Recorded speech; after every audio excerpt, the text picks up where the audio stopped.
Hoe kun je zien als je Nederland bent? Ja.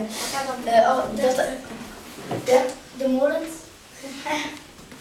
Als tomaten zo trekken uit de hoek. Nee. Ja? De kaas. Nee. Als ze, wanneer ze wc-papier aan de wasdraad hangen. Ah ja, want de Nederlanders zijn gierig. Oké, de tweede.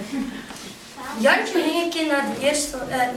Jantje zat in de trein en ging naar de eerste wagon en vroeg aan de machinist: waarom lees je je krant achterstevoren? De machinist zei: bemoei je met je eigen zaken.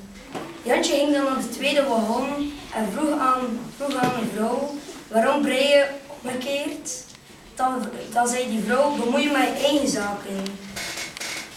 Dan gaat Jantje naar de derde wagon.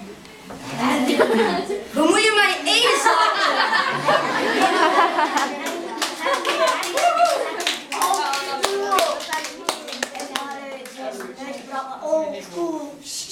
De derde wolf.